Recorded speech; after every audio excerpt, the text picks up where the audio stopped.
এবার স্রোতকে ঘুমন্ত অবস্থায় মারতে গিয়ে রীতিমতো স্রোতের কাছে ধরা পড়ে গেল নীলু। হ্যাঁ বন্ধুরা, ভিডিওতে লাইকটি দেখতে থাকুন। যে মুহূর্তে কিনা রাত্রির ডিউটি করার জন্য বাচ্চা সামলানোর জন্য নীলাঞ্জনা যখন সকলের কাছে হাত ধরে অনুরোধ করে বলতে থাকে যে প্লিজ তোমরা এই দায়িত্বটা সম্পূর্ণরূপে আমার উপরে ছেড়ে দাও, স্রোত এবং ওর দুটো সন্তানকে সামলানোর জন্য আমি এখানে একাই যথেষ্ট। অন্যদিকে যখন সার্থক আপত্তি করে বলতে থাকে যে না না মিসদি ভাই তোমার উপরে সম্পূর্ণ দায়িত্ব দিয়ে আমি অন্তত কোনো মতে নিশ্চিন্তে বাড়ি ফিরতে পারবো না, এবং তার জন্য হাজার হোক আমার সন্তানদের প্রতি তার বাবারও তো কিছু দায়িত্ব কর্তব্য আছে, এবং তার জন্য তুমি যদি থাকতে চাও তাহলে থাকতে পারো, কিন্তু তার পাশাপাশি আমিও এখানে থাকবো।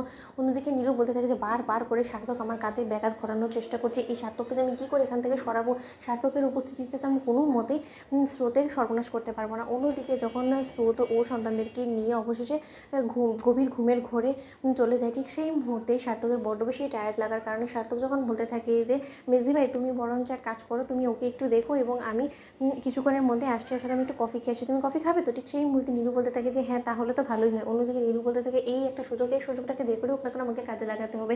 অন্যদিকে যখন নীলু ইচ্ছাকৃতভাবে স্রোতকে বালিশ চাপা দিয়ে মারতে নেয়, ঠিক সেই মুহূর্তে স্রোত নীলাঞ্জনার গলা টিপে ধরে এবং বলতে থাকে যে কী রে মেজদি ভাই, তুই যে এরকম একটা কর্মকাণ্ড করতে পারিস তাও আবার নিজের উদ্দেশ্য হাসিল করার জন্য, সেটা আমি খুব ভালো করে বুঝতে পেরে গেছি। তার জন্য তো তোর সামনে আমি মিথ্যে মনের অভিনয় করেছি, কারণ আর যাই হোক না কেন আমার উপর এখন অনেক বড় একটা দায়িত্ব চলে এসেছে।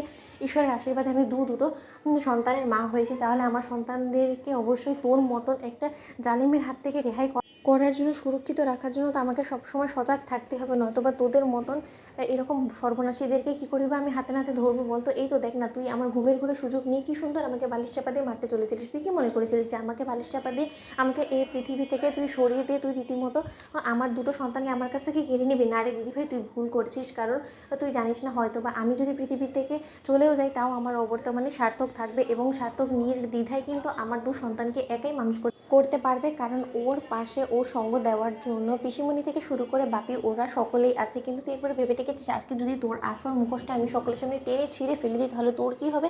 ক্রান্তি ভাই রীতিমতো তোকে তার জীবন থেকে জাস্ট ছুঁড়ে ফেলে দিবি। তুই একবার সে কথাটা ভেবে দেখেছিস? তুই ক্রান্তি ভাইয়ের বিশ্বাস ভঙ্গ করে তুই কেন এরকম একটা অন্যায় অবিচার করতে গেলি? তোর কিসের এত আমার উপরে রাগ বলতো?